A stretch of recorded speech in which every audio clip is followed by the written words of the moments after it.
Nah, Lemhanas juga pendidikan untuk pimpinan tingkat nasional. Sehingga kalau Bapak amati tahun 2013 itu atas inisiatif dan izin saya kepada Presiden karena Lemhanas itu di bawah Presiden, bahwa Lemhanas melakukan pendidikan seluruh anggota DPR untuk masuk Lemhanas tahun 2014 baru berjalan, dan yang lalu itu 2019 juga berjalan, Pak, itu setelah mereka ini berjalan. Namun pendidikannya itu mungkin hanya 2 minggu, tidak seperti yang Bapak sampai reguler atau singkat. Jadi merasakan rohnya Lemhanas.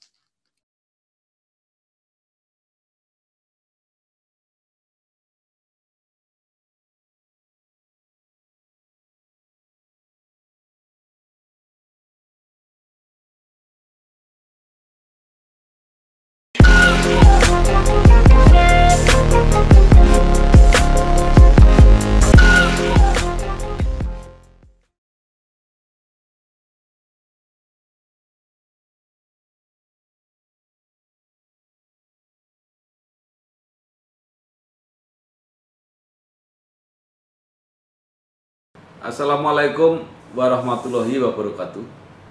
Waalaikumsalam warahmatullahi wabarakatuh. Bersama saya Bambang Sadono di channel Inspirasi untuk Bangsa. Mudah-mudahan kita bisa berdialog di channel ini secara jernih, berimbang, dan arif. Kami sedang mempersiapkan beberapa video untuk ikut memperingati hari ulang tahun Lembaga Ketahanan Nasional Lemhanas yang ke-56 20 Mei 2021. Saya sekarang sudah bersama dengan salah seorang yang pernah memimpin sebagai gubernur Lemhanas pada tahun 2011 sampai 2016, yaitu Bapak Profesor Dr. Insinyur Budi Susilo Supanji, DEA. Apa kabar, Prof? Ya, baik Pak Bambang, kabar kami baik, selalu sehat, terima kasih. Iya. Salam ketemu, alhamdulillah. Ini, Prof. Dalam konteks ulang tahun Lemhanas yang ke-56, untuk mengingatkan publik, saya ingin mendiskusikan dengan Prof. Budi. Nah, antara lain yang ingin saya tanyakan adalah bagaimana sebenarnya urgensi atau posisi Lemhanas di dalam membantu negara, ya, mungkin juga bisa pemerintah, di dalam mempersiapkan pemimpin nasional. Karena menurut pengamatan saya, bisa juga salah, bahwa makin lama makin sedikit pimpinan-pimpinan puncak itu yang alumni Lemhanas. Monggo, Prof. Jadi kalau melihat perpresnya yang dulu waktu saya gubernur itu kan kader pimpinan tingkat nasional itu fungsi Lemhanas, mempersiapkan kader pimpinan tingkat nasional. Terus kemudian memberikan kajian strategis, disampaikan pada Presiden, diminta atau tidak diminta. Yang ketiga, fungsinya yaitu pemantapan nilai-nilai kebangsaan. Mungkin yang sekarang masih berlaku, Pak, dan saya lihat direktoratnya itu atau deputinya masih 3 komponen itu. Hanya saya waktu itu pas tahun 2014 dengan Menko Polhukam masih Bapak Joko Suyanto, memang akan ada pembesaran fungsi untuk pemantapan nilai kebangsaan, yang kemudian akhirnya ada BPIP itu. Setelah itu ada BPIP yang nilai Pancasila, ideologi Pancasila. Nah, kembali ke pimpinan tingkat nasional, mungkin Prof. Muladi, setiap angkatan itu, setiap gubernur pasti punya tantangan masing-masing. Kalau di zaman Bung Karno memang ya berdirinya, kemudian zaman Pak Harto mungkin Pak Bambang Sadono pernah mengalami tahun waktu ikut Lemhanas itu mungkin masih zaman Pak Harto ya Pak ya. Wah itu terasa sekali. Kalau waktu itu menteri yang belum Lemhanas dikursus singkatkan lah, kira-kira begitu. Dikursus singkatkan di era-era zaman saya ini kelihatannya sudah era demokrasi. Kemudian menteri yang kita ajak untuk ikut mengisi di Lemhanas, ikut diskusi kajian-kajian di Lemhanas. Jadi karena menteri juga dari partai-partai politik. Nah ini ada saran saya ini Pak ya, bukan mengurangi masing-masing, tapi memperkuat masing-masing. Di undang-undang partai politik itu, partai politik juga salah satu kader untuk pimpinan, begitu, melalui jalur politik. Nah, Lemhanas juga pendidikan untuk pimpinan tingkat nasional, sehingga kalau Bapak amati tahun 2013 itu atas inisiatif dan izin saya kepada Presiden karena Lemhanas itu di bawah Presiden, bahwa Lemhanas melakukan pendidikan seluruh anggota DPR untuk masuk Lemhanas tahun 2014 baru berjalan, dan yang lalu itu 2019 juga berjalan Pak itu setelah mereka ini berjalan. Namun pendidikannya itu mungkin hanya 2 minggu, tidak seperti yang Bapak sampai reguler atau singkat. Jadi merasakan rohnya Lemhanas. Nah, ternyata di organisasi partai politik elitnya yang masuk ke DPR itu, dari hasil angket yang kami lakukan tahun 2014, mereka sangat senang dengan pendidikan di Lemhanas karena waktu itu pendidikan kepemimpinan atau young leader atau kepemimpinan di partai politik belum berjalan dengan baik. Nah, saran kami Pak, karena satunya ada undang-undang dan satunya adalah fungsi Lemhanas yang sudah tua ini, ya, menurut saya Lemhanas juga perlu undang-undang, tapi kalau tidak ada undang-undang, asal kesepakatan dan keberanian dan orang-orang yang duduk dalam pimpinan tingkat nasional ini pernah ikut Lemhanas, bukan undang-undangnya yang penting saja, ya, undang-undang penting, tapi kemauan untuk melakukan kerjasama antara Lemhanas dengan ketua-ketua partai politik, Pak. Jadi waktu tahun 2013 dan 2014, tadi saya sampaikan setelah dapat izin dari Presiden, saya datangi ketua DPR, ketua DPD, ya, kemudian ketua DPP partai politik, ya, 11 Pak, waktu itu ada 11, termasuk PKPI dan PBB ya Pak ya. Saya datangi satu-satu, semuanya saya datangi, setuju. Sehingga mereka mengirim anggota DPR-nya ke Lemhanas. Nah, harapan kami Pak, ini harus segera disusul bahwa partai politik mempunyai pendidikan, karena Indonesia ini partai politik kan menjadi ujung tombak juga dengan kader-kader partai politik. Namun, menurut saya, dua ini harus saling mengisi, Pak.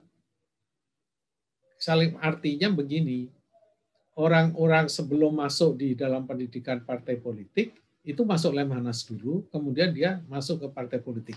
Misalnya kalau di partai politik yang nggak boleh didiskusikan di Lemhanas adalah strategi dan upaya partai politik A untuk pemenangan pemilu, misalnya itu nggak boleh itu, Pak. Tapi kalau dasar-dasar Pancasila, historinya, geopolitik, kemudian pemantapan nilai-nilai kebangsaan, itu harus diberikan, Pak, simulasi-simulasi. Dan itu ada angketnya, Pak. Waktu itu orang yang mengikuti Lemhanas di apakah itu Golkar, apakah itu PDIP, mereka dengan kenal awal mereka saling komunikasi. Nah, ini saya ingin tanya pada Pak Bambang. Pak Bambang kan satu angkatan di Lemhanas, pasti sampai sekarang masih komunikasi ya Pak? Ya sudah agak Pak, kan sudah banyak yang tidak aktif, banyak yang ada yang meninggal dan sebagainya. Ya. Dari tahun 95 saya. Waduh, lama banget ya. Iya. Jadi sudah 26 tahun yang lalu. Nah, keeratan ini mencairkan suasana, Pak. Jadi antara partai politik itu karena ikut Lemhanas sama-sama. Kadang-kadang di waktu kursus di Lemhanas mereka juga bantah-bantahan juga, Pak. Agak beda, Pak. Mendidik TNI sama mendidik partai politik itu agak beda.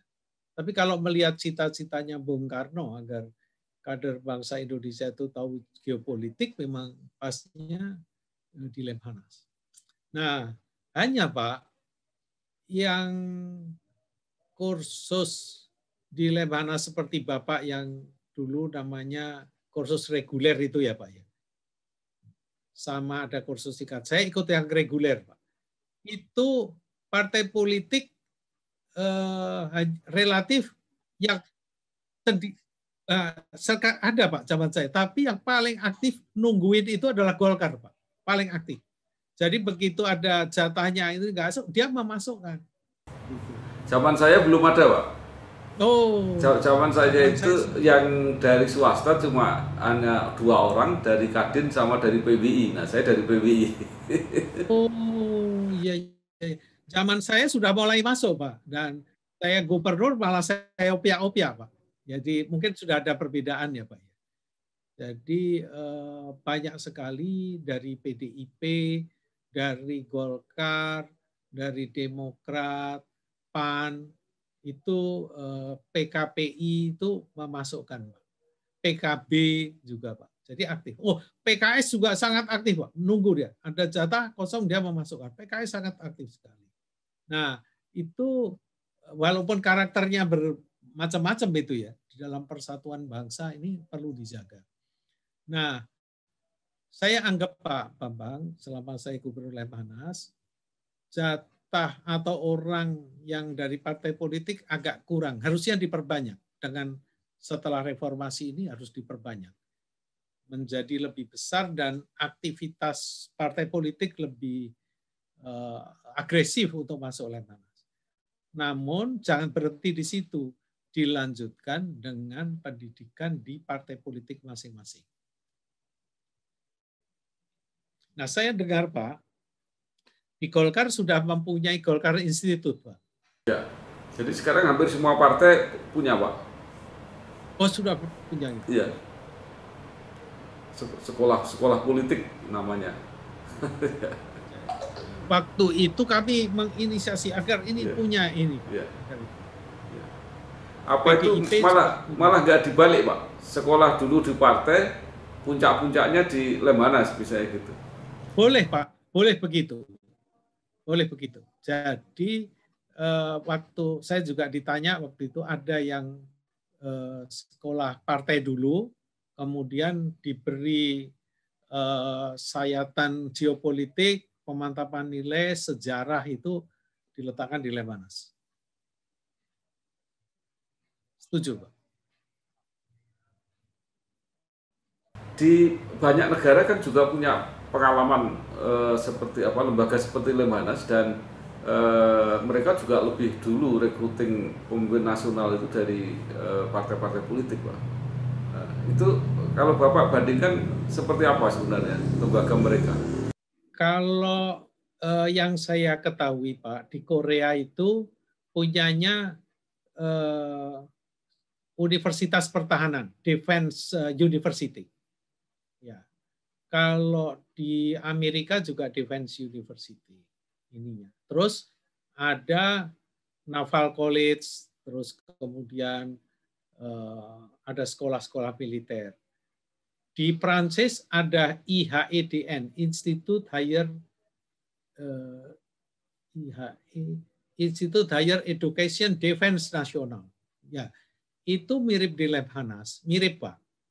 Tapi tidak terlalu membahas hasta gatra khususnya budaya, Pak. Kalau di Indonesia ini kan budaya wong Papua saja beda sekali sama Jawa kan gitu. Tidak terlalu, Pak. Jadi dia membahasnya kalau saya lihat kurikulumnya itu lebih ke tantangan generasi muda, bentuk patriotisme, tapi tidak mau membahas nasionalisme takut kayak Hitler, terus kemudian hubungan antara negara-negara Eropa itu agar bersatu. Kekuatannya di situ, Pak. Kalau di Indonesia, saya setuju yang dibahas lebih ke masalah Bhinneka Tunggal Ika karena orang Papua saja Pak Bambang kan Perso ya, itu ada hampir 400 bahasa gitu Pak, kata antropolog di situ. Jadi ini yang bagaimana kita geret orang-orang itu. Sehingga kalau kami dulu mau ke Papua, ke Aceh, kami bukan sekedar bersama TNI atau polisi, kami dengarkan suara antropolog, Pak. Ya di Lemhanas itu, Pak.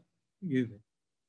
Wah, itu menjadi bagus itu, Pak. Menurut saya bagus.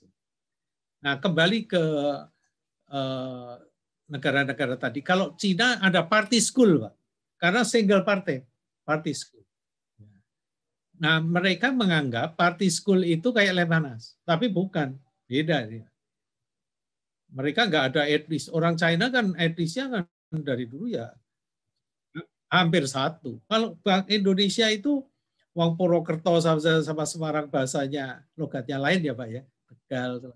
Jadi ini penting ini. Lemhanas itu penting untuk mempersatu bangsa.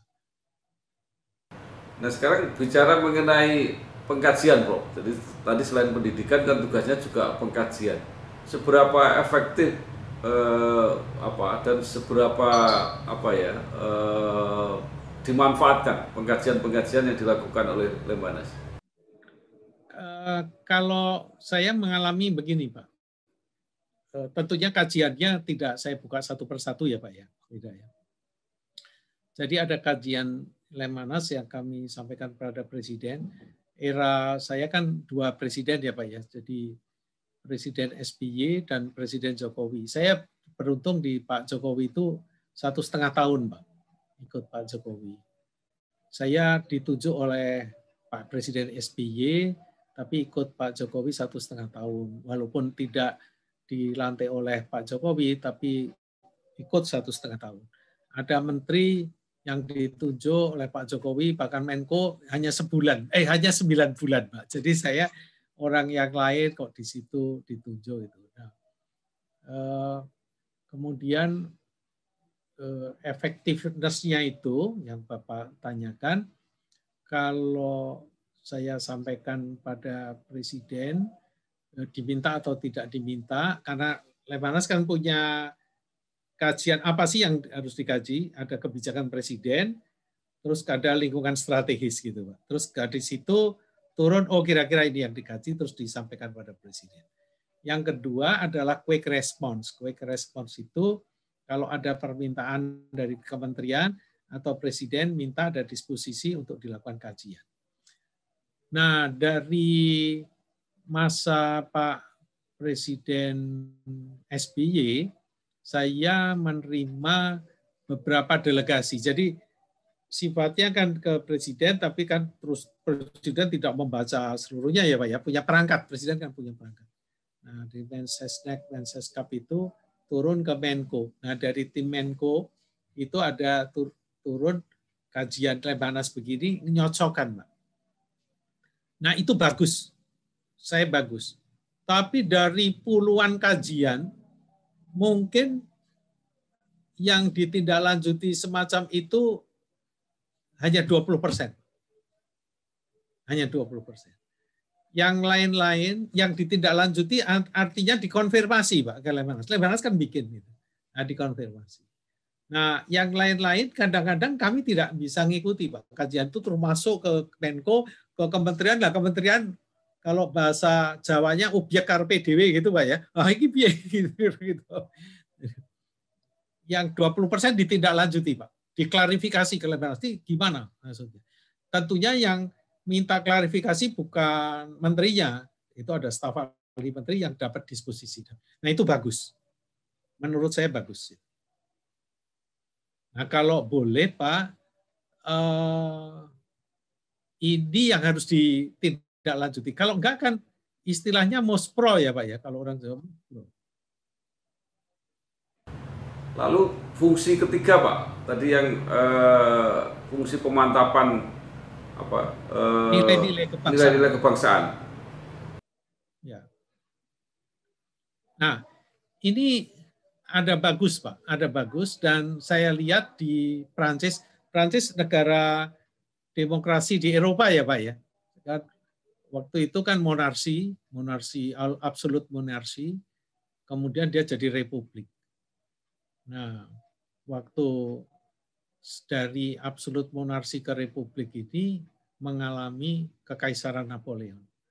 Tapi dia dengan mantapnya terus sampai menjalani demokrasi, dan dianutlah demokrasi itu sebagai obornya, kurang lebih Eropa menganggap ini sebagai patokan, walaupun modifikasi masing-masing. Inggris juga melakukan begitu. Nah, apa yang saya lihat untuk pemantapan nilai-nilai kebangsaan itu di Prancis, saya lihat dan komunikasi, kebetulan kami pernah sekolah di IAIDN Pak, di War College atau École de Guerre di sana. Terus kami bertukar pikiran. Negara demokrasi seperti Prancis pun mengalami degradasi patriotisme, Pak. Misalnya ya, kalau Bapak lihat apa yang terjadi waktu aksi teroris tahun 2015 ya Pak ya, yang di dekat Bastille itu ya, orang ditembaki di restoran, ditembaki itu. Jadi ada banyak orang Prancis, asli Prancis Pak, kulit putih Prancis, walaupun juga ada yang dari Aljazair, itu ada. Itu masuk ISIS Pak. Ininya pahamnya setelah saya tanya pada kawan-kawan polisi, tapi ini kan internal kita ya, yang mereka datang ke Lemhanas Pak. Mereka juga melakukan studi itu. Tapi ini kan nggak mungkin dibuka di dunia luar gitu, mungkin nggak pas ya.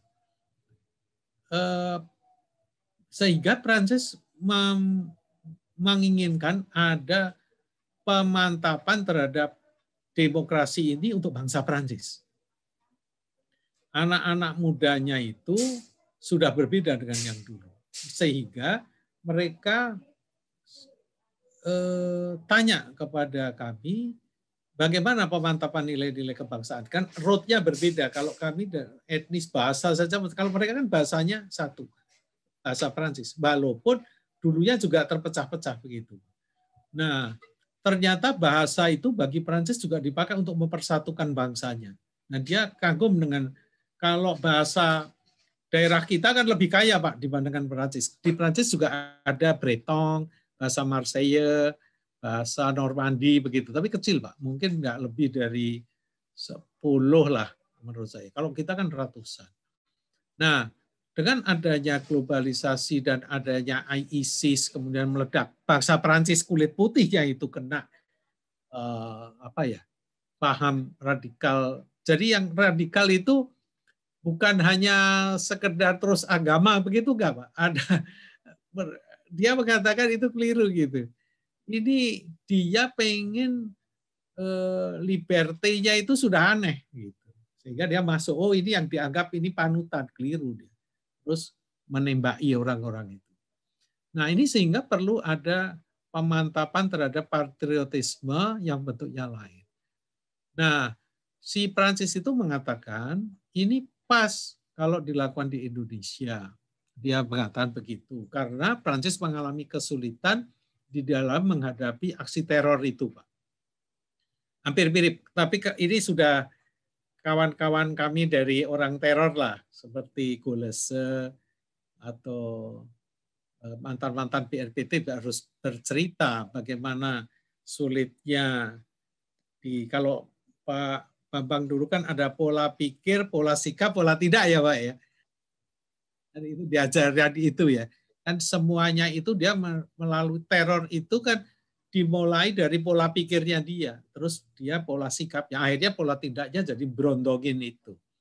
Nah, dia melakukan pendidikan ini cukup besar, Pak, bagi anak-anak muda.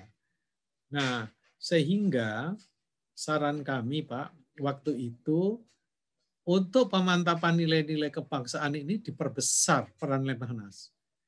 Kalau kajian sama pendidikan sudah established. Nah, oleh Menko Polhukam, karena ini sudah kewenangan eksekutif ya Pak ya, sudah bukan kewenangan Lemhanas. Kalau organisasi kan lebih ke kewenangan-kewenangan interseksi antar kementerian, saya nggak boleh terlalu ikut campur, ada biaya, ada kebijakan. Kita tunggu nanti Presiden berikutnya, Pak Budi, bagaimana kebijakan. Apakah ke Lemhanas ataukah nanti lembaga baru. Kelihatannya pilihannya ke lembaga baru, Pak.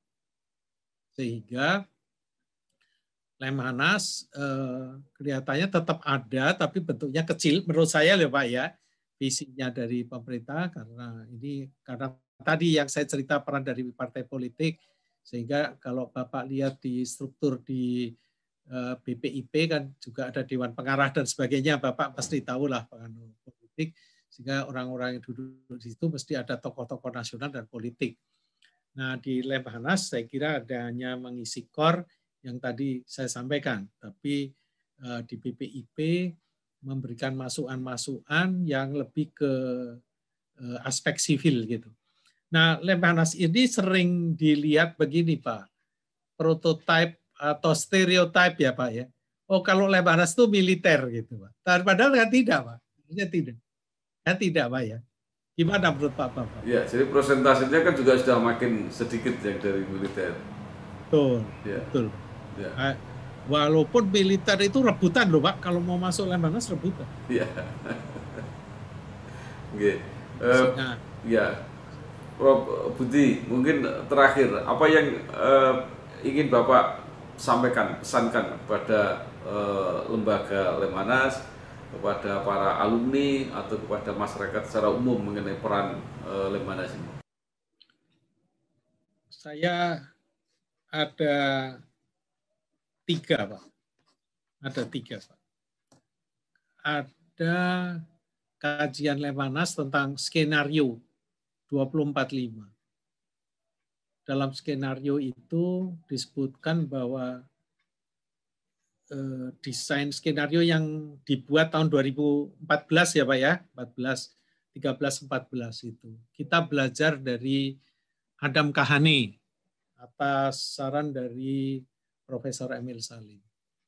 Nah, dari sekitar 500 sampel itu memberikan kajian bahwa bangsa Indonesia itu nanti 2045 dipengaruhi oleh 4 driving force. 1 adalah pengaruh geopolitik, baik dalam negeri maupun luar negeri. 2 adalah dipengaruhi oleh generasi XYZ atau generasi milenial. 3, driving force yang sangat harus diperhitungkan adalah ekonomi.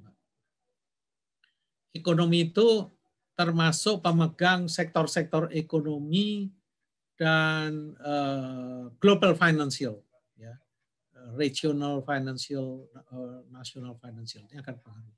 Yang keempat adalah lingkungan hidup. Saya nggak akan bercerita lebih banyak, namun keempat driving force itu menurut saya perlu dikaji lebih dalam, terus-menerus dikaji. Karena ini masukan, bukan saya lupa, sekali lagi bukan saya yang bikin. Yang kedua adalah pendidikan.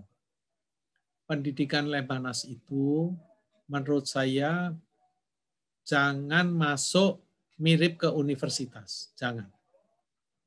Jadi Lemhanas mau mendidik saingan dengan Undip, jangan Pak. Lemhanas mendidik orang pinter-pinter kayak S2-nya di UI, jangan. Lemhanas menurut saya bukan pinter-pinteran akademik, tapi bagaimana pinter-pinternya merangkul bangsa, ya seperti Pak Bambang Sadono ini. Apa artinya, saya salut sama Pak Bambang Sadono, apa artinya kalau hanya ahli S3 tapi tidak ngerangkul massa gitu. Nah, Lemhanas harus ke arah jangan tataran akademik tapi tadi Pak mempelajari pola pikir, pola sikap dan pola tindak. Nah, di dalam mempelajari itu saya termasuk yang beruntung memanfaatkan ilmu Lemhanas. Apa yang saya pelajari, Pak? Pak Bambang pasti ingat dulu ada kebijakan, strategi, dan upaya. Sudah ada ya, Pak? Sudah. Pada waktu kami diterjunkan ke Kementerian Pertahanan, ya, kalau sudah rapat dengan TNI, kemudian rapat dengan orang-orang keamanan yang lain, terus kemudian dengan partai politik, ilmu Lemhanas itu saya keluarkan, Pak. Apa kebijakan kita, singkat, apa strategi kita. Jadi orang Lemhanas kan sering ngomong strategi, Pak. Apa upaya kita, udah itu. Tapi coba Pak, kalau kita sebagai pimpinan Dirjen, ayo kita lakukan kajian dulu, sampai pendek Pak. Akademis dulu. Saya bukan mengecilkan universitas loh Pak, bukan. Tapi masing-masing punya porsi. Begitu. Nah, Lemhanas harus berdiri di daerah situ. Dan saya mempelajari, Pak. Saya bukan memuji Lemhanas, tapi saya juga melakukan koordinasi dengan kawan-kawan yang belajar di NUS ya Pak ya, National University of Singapore. Ternyata ilmu-ilmu yang tadi saya sampaikan mengenai kebijakan, kemudian strategi dan upaya. Jadi kalau mereka di sana mengatakan policy, ya policy itu kebijakan publik dalam policy itu tidak mudah mengkondens suatu kata-kata agar tidak poco-poco, Pak. Kalau enggak kan maju mundur lah, itu mahal nantinya, ragu-ragu gitu. Nah ini perlu ada leadership. Itu poin kedua, Pak. Jadi pendidikan di Lemhanas harus konsentrasi pada core yang ada dan jangan menyaingi Undip, saya kira gitu. Kalau mau nyaingi ya boleh ada 1-2 gitu boleh, tapi core-nya bukan itu, menurut saya Pak. Nah, yang nomor 3 yang Bapak sebut tadi, ya, yaitu pemantapan nilai kebangsaan dan kajian ini bisa lebih dipertajam dan diberi porsi yang agak luas, melakukan koordinasi dengan partai politik dan lembaga-lembaga ormas lain yang berkembang. Misalnya Pak Kadin, gitu. Ormas itu ya banyak ya Pak ya, ormas saya tidak perlu sebutkan, apakah itu ormas agama, ormas yang terkait dengan gerakan masyarakat, ormas untuk persatuan nasional atau keluarga berencana, itu kan banyak ormas ya. Ini Pak Bambang yang pernah di lingkungan Jawa Tengah kan tahu itu pesantren, tapi saya itu perlu sekali Pak. Indonesia agak beda. Saya dulu kecil tinggal di Magelang. Kawan saya pesantren di Tegalrejo sama Payaman aja bisa beda gitu. Bagus sekali itu Pak. Kalau saya ketemu itu Pak, penuh perenungan. Kira-kira makatan Pak Bambang. Terima kasih sekali kepada Profesor Dr. Insinyur Budi Susilo Supanji, DEA, Gubernur Lemhanas 2011 sampai 2016, yang telah memaparkan peran fungsi Lemhanas dan harapan-harapan yang perlu dipertajam ke depan, terutama memberi porsi dan kesempatan yang lebih besar kepada para pelaku politik, tokoh ormas, tokoh bisnis, dan sebagainya untuk ikut menjadi peserta pendidikan di Lemhanas. Itu kira-kira Pak. Tambah satu Pak. Ya. Tokoh-tokoh generasi muda Pak. Oh iya. ya pasti. Ya, tokoh-tokoh generasi muda. Sekali lagi terima kasih Prof dan selamat ulang tahun yang ke-56. Yang benar ya, adalah ke-56. Terima kasih. Wassalamualaikum warahmatullahi wabarakatuh.